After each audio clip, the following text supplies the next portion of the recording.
दोस्तों नमस्कार, colonel Ajay CO Ajay Astro Money Group first global astro finance digital channel से आपसे मुखातिब होता हूं। दोस्तों Ajay Astro Money Group 42 commodities 5 market पर लगातार अपडेट और विश्लेषण आप तक प्रदान करते हैं। दोस्तों हम वर्तमान ही नहीं भविष्य का भी करते हैं सटीक आकलन। खबर निकल के आ रही है कि बाजरे की नई फसल आने में अभी लगभग 2.5 से 3 महीना बाकी है और हाल में ही आगरा मथुरा हाथरस लाइन की नई फसल आने के समाचार मिल रहे हैं, इससे बाजरे के बाज़ारों में कुछ प्रश्न चिन्ह लग रहा है। गौरतलब है कि हम हमारे चैनल पर मोटा अनाज, चाहे वो गेहूं हो, मक्का हो, बाजरा हो, चावल हो, इन पर सभी पे आपको लगातार अपडेट और विश्लेषण देते हैं।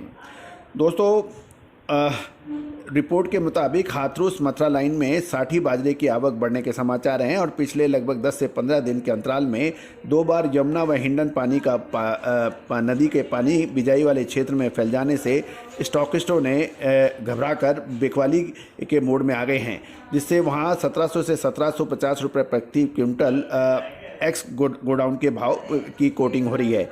हरियाणा पंजाब पहुंच में बाजरे के भाव 1850 से 1875, 1880 रुपये के भाव आ गए हैं और मुख्य फसल आने में अभी लगभग 2.5 महीने का समय बाकी है। अभी प्रयागराज लाइन में बिजाई हो रही है तथा अगले 15 दिन के अंतराल में मथुरा लाइन का साठी बाजरा भी आना बंद हो जाएगा।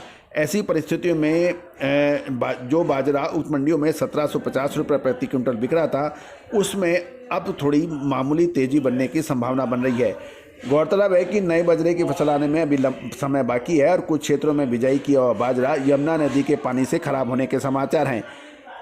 कुछ क्षेत्रों में हिंडन नदी के पानी में भी सहारनपुर लाइन में फैलकर नुकसान पहुंच गया है। मेरठ लाइन में भी बरसात से 15% बाजरे की फसल को नुकसान हुआ है। इन परिस्थितियों में जो मोली बरवाला पहुंच में 1870 से 1875 रुपये प्रति क्विंटल के भाव बिक रहा था, अब उसमें कुछ घटने की संभावना नहीं है। गौरतलब है कि मुख्य फसल का पुराना स्टॉक इटावा, कासगंज, छर्रा, एटा, मैनपुरी के साथ साथ रेवाड़ी लाइन में भी कुछ माल था जो अब समाप्त होने के समाचार मिल रहे हैं।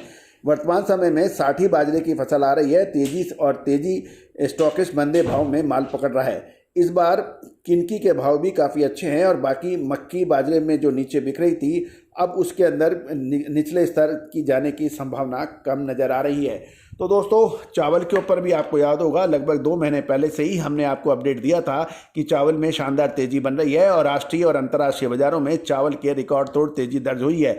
भारत को अल्टीमेटली चावल के निर्यात पर प्रतिबंध लगाना पड़ा और उसका असर ये हुआ कि अंतर्राष्ट्रीय बाज़ारों में चावल के दाम आकाश छूने लगे। खबर तो यहाँ तक भी मिल रही है कि चावल के भावों में तेज़ी का असर अंतर्राष्ट्रीय बाज़ारों में अधिक पड़ा और ख़ासकर जो चावल कंज्यूमिंग वाले राष्ट्र थे, वहाँ पर चावल की किल्लत भी पड़ी। और अमेरिका के में तो NRI जो नॉन रेजिडेंट इंडियन है, वहाँ पर चावल के लिए लाइन लगाकर माल खरीदने के भी समाचार मिले हैं। चावल कि भारत के चावल के निर्यात के प्रतिबंध के बाद वियतनाम और थाईलैंड ने जमकर फ़ायदा उठाया और उस वक्त भाव तेज कर दिए। दोस्तों चावल भी इसलिए इम्पॉर्टेंट हो जाता है कि 9 अरब की जनसंख्या जो विश्व की है, उसमें से लगभग 3 से 3.5-4 अरब लोग चावल का इस्तेमाल करते हैं और 90% चावल की पैदावार एशिया देशों में होती है, क्योंकि इसके अंदर पानी की खपत सबसे अधिक होती है। भारत चावल का प्रमुख निर्यातक देश माना जाता है और कुल विश्व के निर्यात में भारत का हिस्सा 40% तक का है। दोस्तों इसकी अग्रिम विश्लेषण हमने आपको लगातार दिया था, अनुमान जताया था कि सरकार कभी भी इसके निर्यात पर प्रतिबंध लगा सकती है। वैसा ही हुआ। दोस्तों गेहूं हो, मक्का हो, बाजरा हो, चावल हो, ग्रेन्स के ऊपर लगातार हमारे अपडेट अवेलेबल्स हैं और आगे की विशेष विश्लेषण भी आप तक उपलब्ध है। दोस्तों सितंबर अक्टूबर का महीना गेहूं, मक्का, बाजरा और चावल के लिए बहुत महत्वपूर्ण साबित हो सकता है। हम आपको अग्रिम 2 महीने पहले ही एडवांस में आपको अलर्ट कर रहे हैं।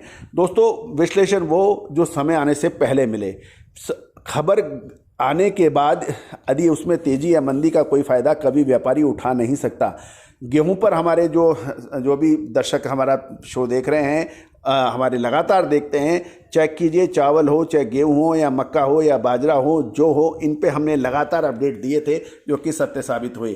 आने वाले 2 से 3 महीना मोटे अनाज यानी और ग्रेन्स के अंदर, चाहे मक्का हो, बाजरा हो, गेहूं हो, चावल हो, उसमें विशेष मूवमेंट आने की संभावना बन रही है। क्या वो तेज़ी की होगी या फिर मंदी की, उसकी विशेष रिपोर्ट के लिए संपर्क करें। All the very best, good luck, happy trading.